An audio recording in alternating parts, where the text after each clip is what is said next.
Inciso 2.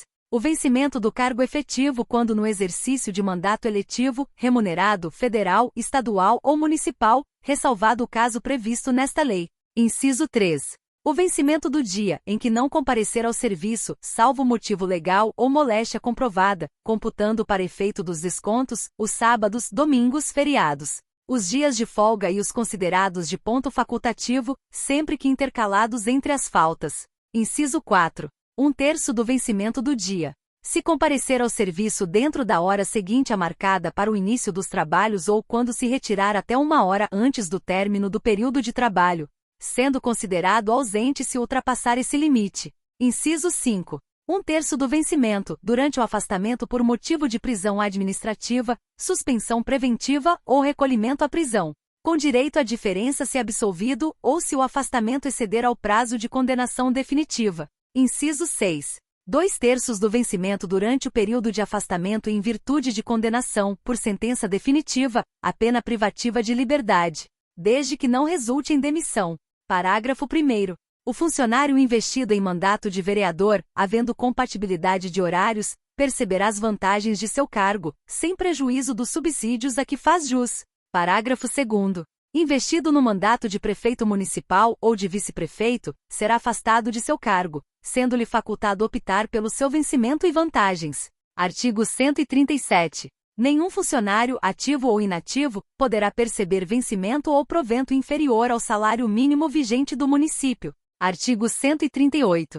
O vencimento, o provento ou qualquer vantagem pecuniária, atribuídos ao funcionário não serão objeto de arresto, sequestro ou penhora, salvo quando se tratar de: Inciso 1. Prestação de alimento determinada judicialmente. Inciso 2. Dívida para com a Fazenda Pública.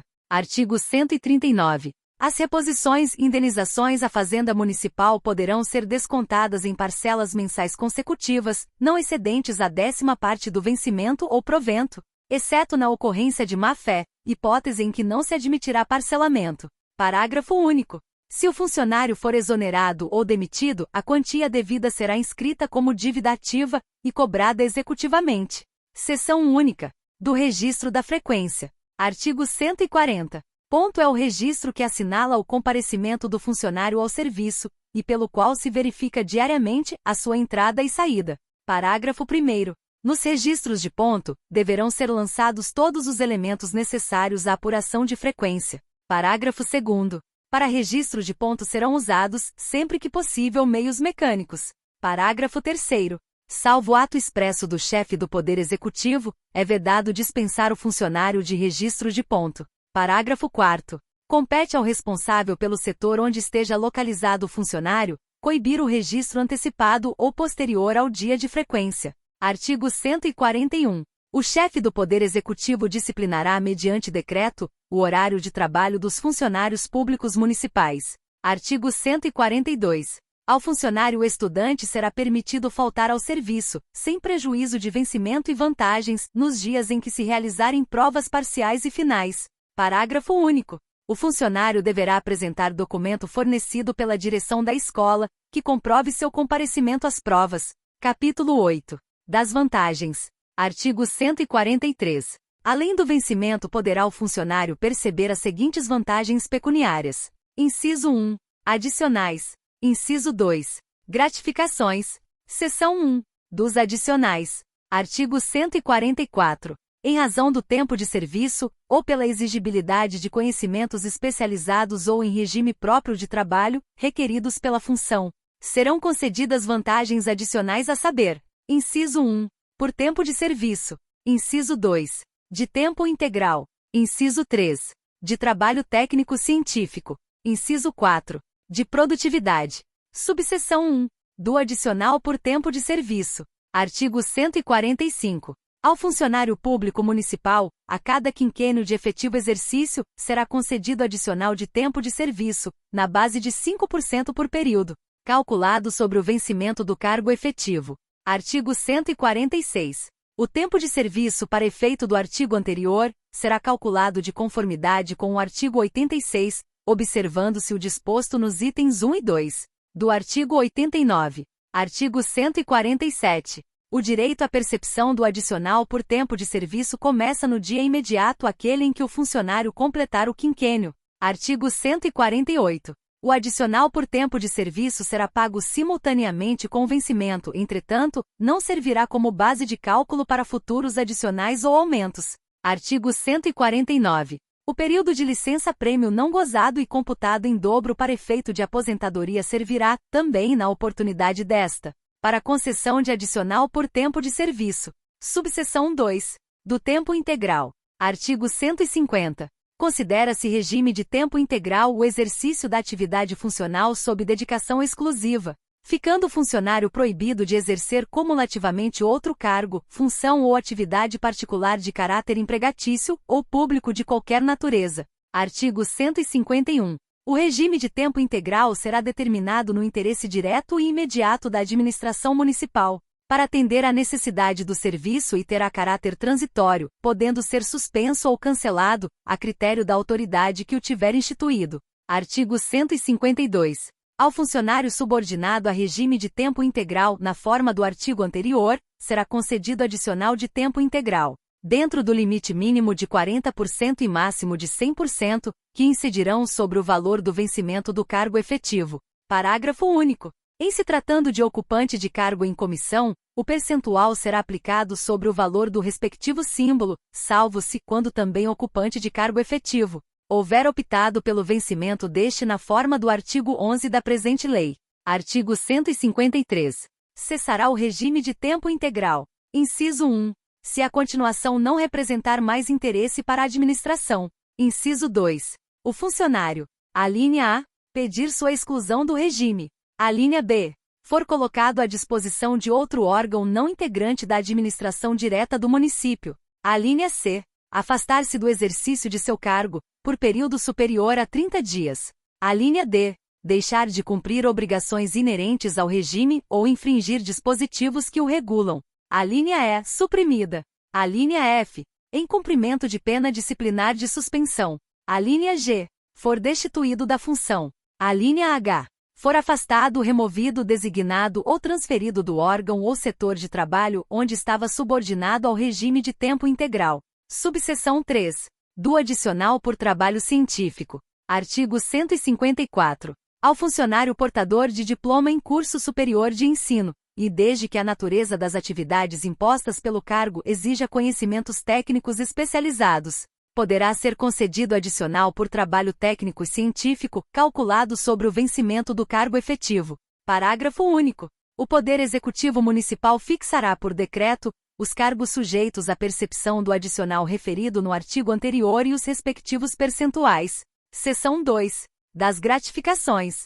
Artigo 155. Pela prestação de serviços em condições especiais, ou em face de fatos ou situações individuais do funcionário será concedida gratificação. Inciso 1. Ajuda de custo. Inciso 2. Salário família. Inciso 3. Auxílio-doença. Inciso 4. Pelo exercício de cargo em comissão, nos casos do artigo 11 e seu parágrafo deste Estatuto. Inciso 5. Pela prestação de serviço em horário extraordinário. Inciso 6. Pela participação em órgão de deliberação coletiva ou em comissão. Inciso 7. De risco de vida e saúde e insalubridade. Inciso 8. De representação. Inciso 9. Por força de lei especial. Inciso 10. Pelo exercício. A linha A. De encargos de auxiliar ou membro de banca examinadora de concurso público de provas e títulos. A linha B. De encargos de auxiliar ou professor de curso regulamentar instituído. Inciso 11. De desempenho de atividades de nível superior. Inciso 12. Revogado. Inciso 13. Revogado. Subseção 2. Da ajuda de custo. Artigo 156. A juízo do chefe do Poder Executivo será concedida ao funcionário ajuda de custo destinada à compensação das despesas de viagens a serviço exclusivo da municipalidade, obrigando-se o custeado a comprovar as despesas realizadas. Parágrafo 1º. O funcionário restituirá a ajuda de custo quando, antes de terminar a incumbência, regressar, pedir exoneração ou abandonar o serviço. Parágrafo 2º. A restituição é de exclusiva responsabilidade pessoal e não poderá ser feita parceladamente. Subseção 2. Do salário família. Artigo 157. O salário família será concedido ao funcionário ativo ou inativo.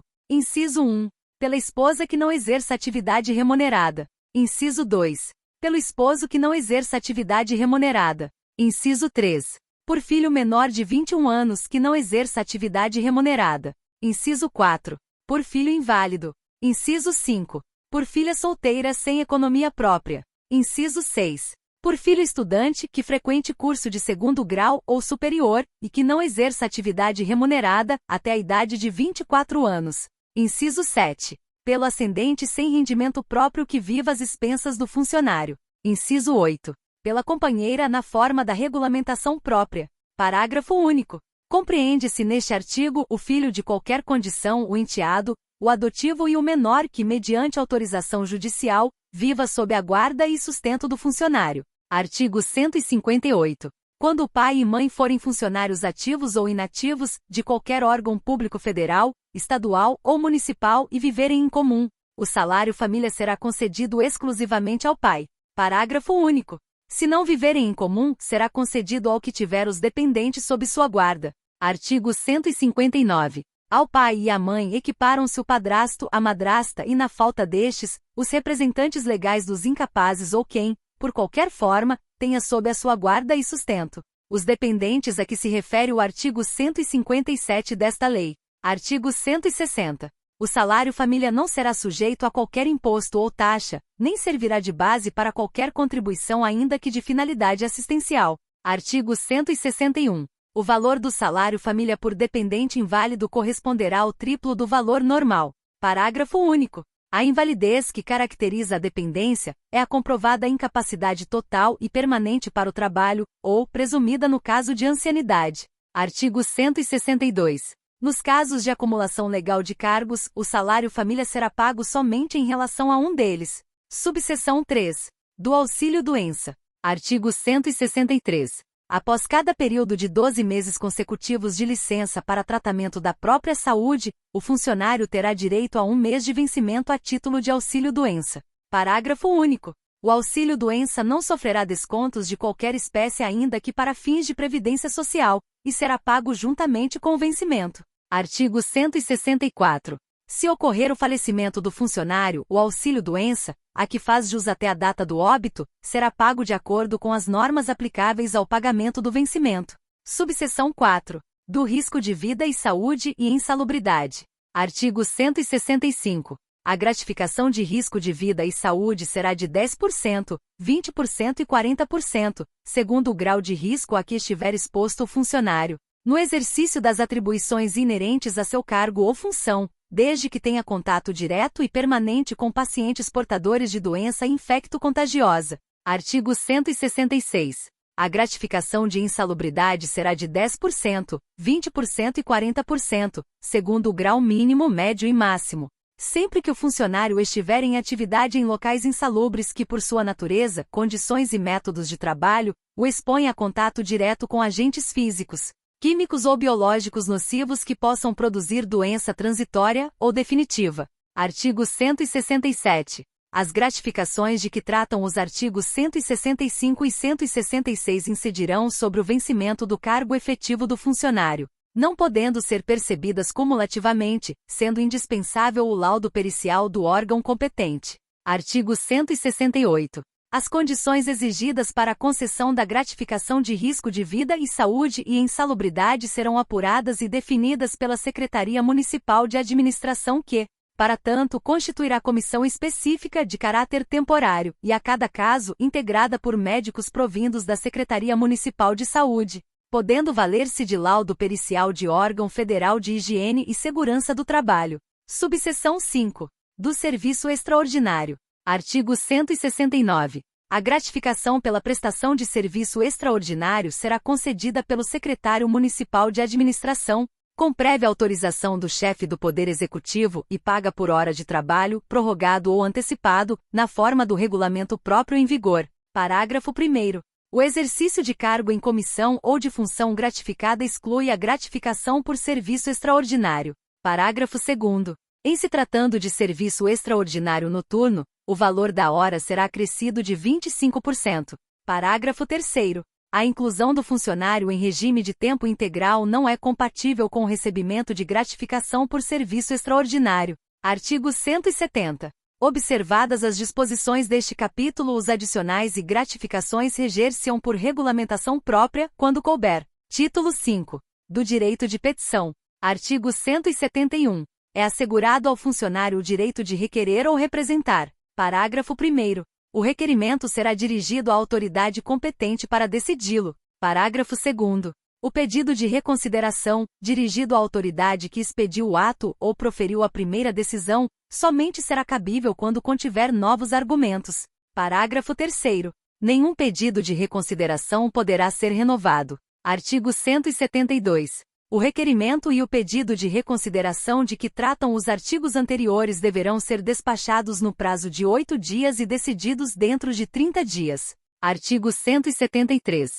Caberá recurso ao indeferimento do pedido de reconsideração. Parágrafo 1º. O recurso será dirigido à autoridade imediatamente superior a que tiver expedido o ato ou proferido a decisão. Parágrafo 2º. O pedido de reconsideração e o recurso não têm efeito suspensivo. Se for provido, retroagirá nos efeitos a data do ato impugnado. Artigo 174. O direito de pleitear na esfera administrativa prescreverá. Inciso 1.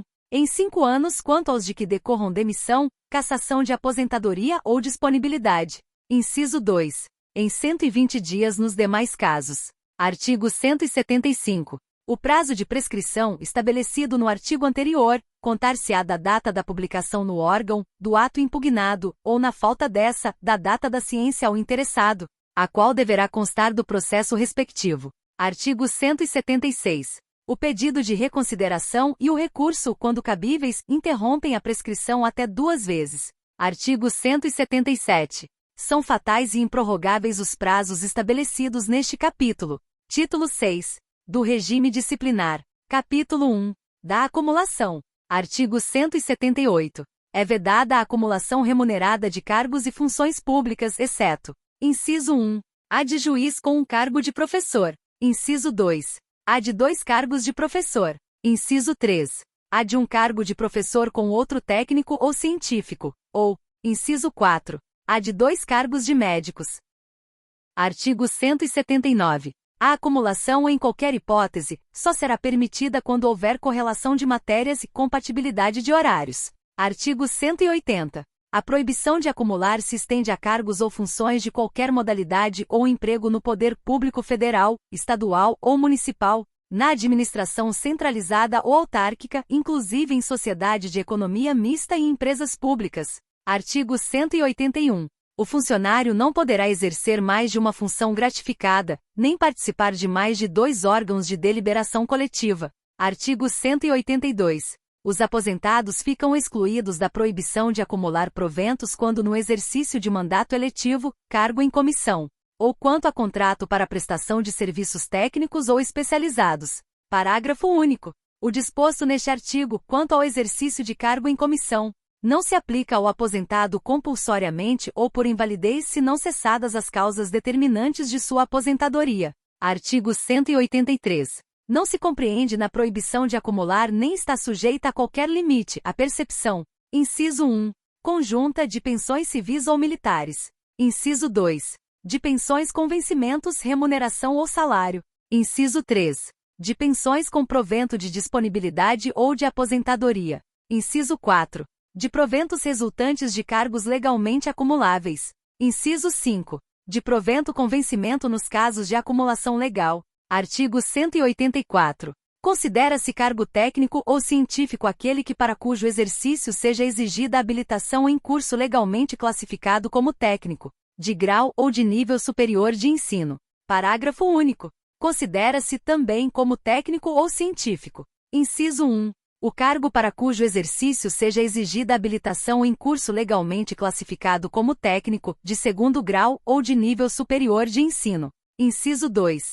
O cargo de direção privativo de ocupante de cargo técnico ou científico. Artigo 185. Cargo de professor é o que tem como atribuição principal e permanente lecionar em qualquer grau ou ramo de ensino legalmente previsto. Parágrafo único. Inclui-se também, para efeito de acumulação, o cargo de direção privativo de professor. Artigo 186. A simples denominação de técnico ou científico não caracteriza como tal o cargo que não satisfizer as condições do artigo 184. Parágrafo único. As atribuições do cargo para efeito de reconhecimento de seu caráter técnico ou científico serão consideradas na forma do parágrafo único do artigo 187. Artigo 187. A correlação de matérias pressupõe a existência de relação íntima e recíproca entre os conhecimentos específicos, cujo ensino ou aplicação constitua a atribuição principal dos cargos acumuláveis, de sorte que o exercício simultâneo favoreça o melhor desempenho de ambos os cargos. Parágrafo único. Tal relação não se haverá por presumida, mas terá de ficar provada mediante consulta a dados objetivos, tais como os programas de ensino, no caso do professor, e as atribuições legais, regulamentares ou regimentais do cargo, no caso de cargo técnico ou científico. Artigo 188. Para os efeitos deste capítulo, a expressão cargo compreende os cargos, funções ou empregos referidos no artigo 180. Artigo 189. A compatibilidade de horário será reconhecida quando houver possibilidade do exercício dos dois cargos, em horários diversos, sem prejuízo do número regulamentar de horas de trabalho determinado para cada um.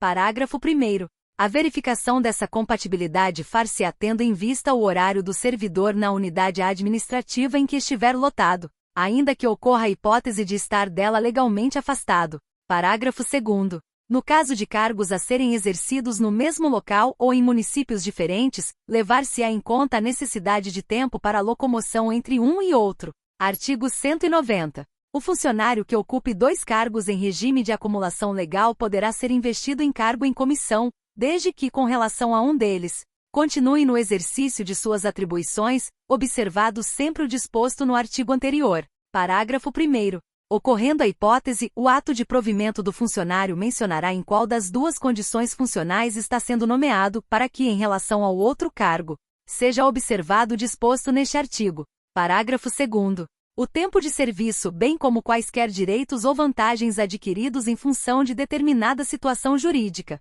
são insusceptíveis de serem computados ou usufruídos em outra, salvo se extinto seu fato gerador. Parágrafo 3º.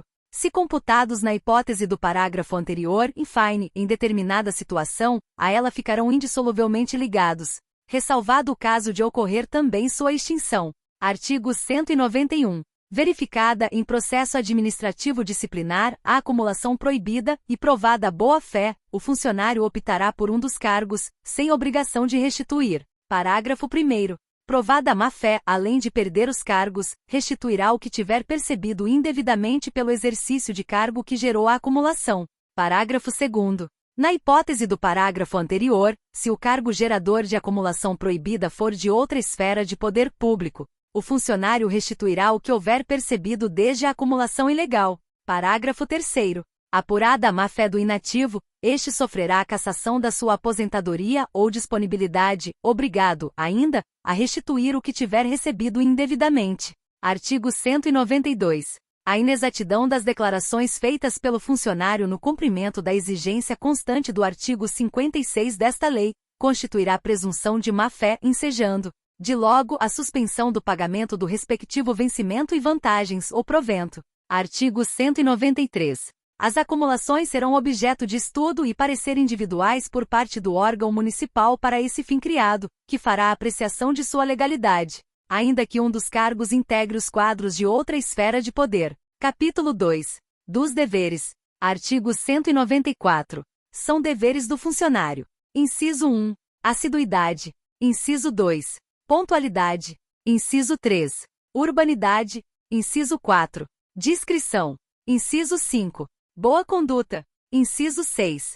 Lealdade e respeito às instituições constitucionais e administrativas a que servir. Inciso 7. Observância às normas legais e regulamentares. Inciso 8. Obediência às ordens superiores, exceto quando manifestamente ilegais. Inciso 9. Levar ao conhecimento de autoridade superior irregularidades de que tiver ciência em razão do cargo ou função. Inciso 10. Zelar pela economia e conservação do material que lhe é confiado. Inciso 11. Providenciar para que esteja sempre em ordem no assentamento individual sua declaração de família. Inciso 12. Atender prontamente às requisições para a defesa da fazenda pública municipal e a expedição de certidão para a defesa de direito. Inciso 13. Guardar sigilo sobre a documentação e aos assuntos de natureza reservada de que tenha conhecimento em razão de cargo ou função. Inciso 14. Frequência a cursos regularmente instituídos, para aperfeiçoamento e especialização. Parágrafo 1º. Verificada a falta do servidor ao serviço por mais de 3 dias seguidos ou alternados, desde que não devidamente justificada, importará em perda integral das gratificações não incorporadas ao vencimento do respectivo mês. Parágrafo 2º. Fica assegurado ao servidor o direito de abono de uma falta por mês. Capítulo 3. Das proibições. Artigo 195. Ao funcionário é proibido: inciso 1. Referir-se de modo depreciativo em informação, despacho ou parecer, às autoridades e a atos da administração pública, ou censurá-los pela imprensa ou qualquer outro órgão de divulgação pública, podendo, porém, em trabalho assinado, criticá-los do ponto de vista doutrinário ou da organização do serviço com ânimo construtivo. Inciso 2. Retirar, modificar ou substituir livro ou qualquer documento órgão municipal com o fim de criar direito ou obrigação, ou de alterar a verdade dos fatos, bem como apresentar documento falso com a mesma finalidade. Inciso 3. Valer-se do cargo ou função para lograr proveito pessoal em detrimento da dignidade da função pública. Inciso 4. Coagir ou aliciar subordinados com o objetivo de natureza particular. Inciso 5. Promover manifestações de apreço ou desapreço e fazer circular ou subscrever lista de donativos, no recinto da repartição. Inciso 6. Participar de diretoria, gerência, administração, conselho técnico e administrativo de empresa ou sociedade. Alínea A. Contratante, permissionária ou concessionária de serviços públicos. Alínea B. Fornecedora de equipamentos, serviços ou materiais de qualquer natureza ou espécie, a qualquer órgão municipal. Alínea C. De consultoria técnica que execute projetos e estudos, inclusive de viabilidade para órgãos públicos. Inciso 7. Praticar a usura em qualquer de suas formas no âmbito do serviço público. Inciso 8. Pleitear, como procurador ou intermediário, junto aos órgãos municipais, salvo quando se tratar de percepção de vencimentos, remuneração, provento ou vantagens de parente, consanguíneo ou afim até o 2º grau civil.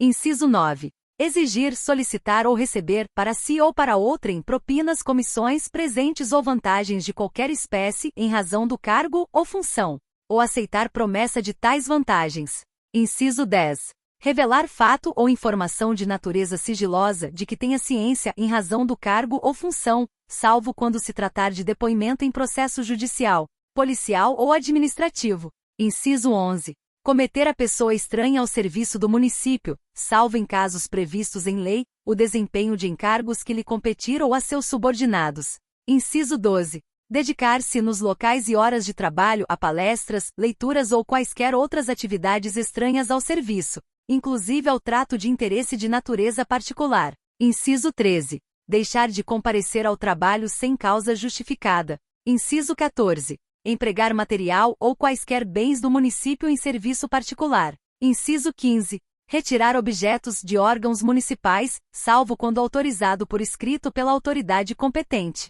Inciso 16.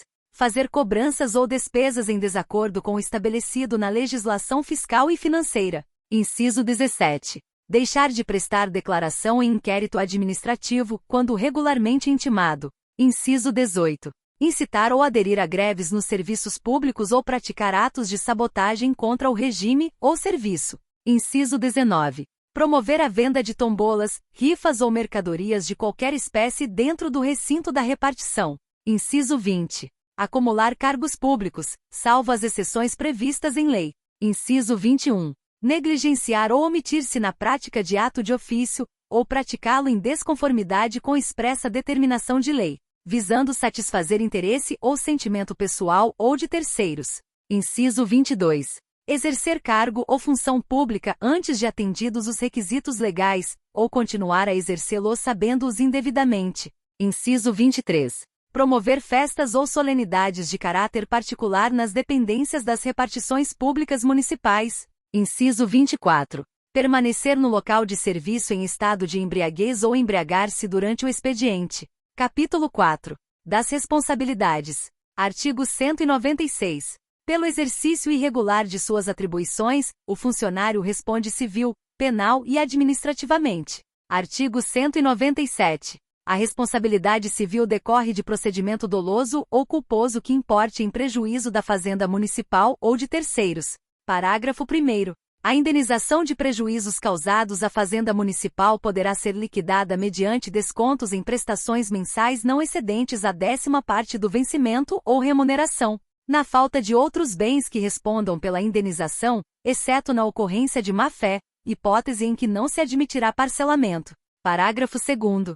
Tratando-se de dano causado a terceiros, responderá o funcionário perante a Fazenda Municipal em ação regressiva proposta depois de transitar em julgado a decisão de última instância que houver condenado a Fazenda a indenizar o terceiro prejudicado. Parágrafo 3º. Quando o funcionário for exonerado, demitido ou vier a falecer, a quantia devida será inscrita como dívida e cobrada judicialmente. Artigo 198. A responsabilidade penal abrange os crimes e contravenções imputados ao funcionário nessa qualidade. Artigo 199. A responsabilidade administrativa resulta de atos praticados ou omissões ocorridas no desempenho do cargo ou função, ou fora dele, quando comprometedoras da dignidade e do decoro da função pública. Artigo 200. As comissões civis, penais e disciplinares poderão cumular-se, sendo umas as outras independentes entre si, bem assim as instâncias civil, penal e administrativa. Parágrafo único. Só é admissível a ação disciplinar ulterior à absolvição no juízo penal quando, embora afastada a qualidade do fato como crime, persista residualmente a falta administrativa. Capítulo 5. Das penalidades. Artigo 201. São penas disciplinares. Inciso 1. Advertência. Inciso 2. Repreensão. Inciso 3. Suspensão. Inciso 4. Multa. Inciso 5. Destituição de função. Inciso 6. Demissão. Inciso 7. Cassação de aposentadoria ou disponibilidade. Artigo 202. Na aplicação das penas disciplinares serão considerados os motivos e circunstâncias da falta, a sua natureza, a gravidade e os danos que dela provierem para o serviço público e os antecedentes funcionais do servidor. Parágrafo único. As penas impostas aos funcionários serão registradas em seus assentamentos. Artigo 203.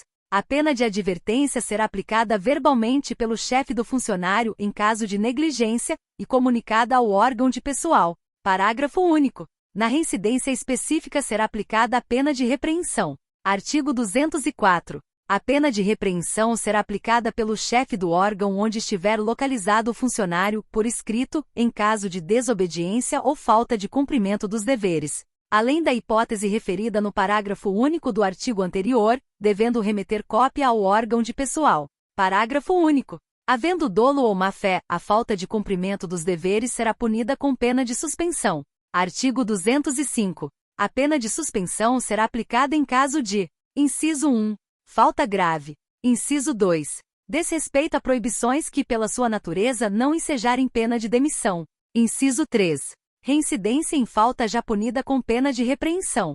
Parágrafo 1º. A pena de suspensão não poderá exceder a 180 dias.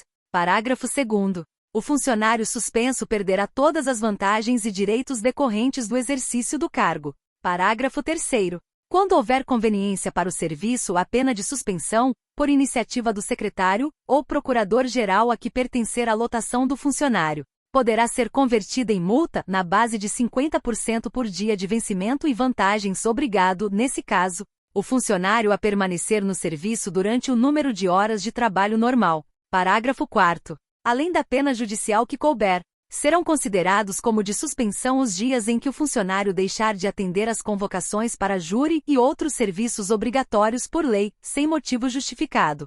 Artigo 206. A destituição de função dar-se-á quando verificada falta de exação no cumprimento do dever. Parágrafo único. O disposto neste artigo não impede a aplicação da pena disciplinar cabível, quando o destituído for, também, ocupante de cargo efetivo.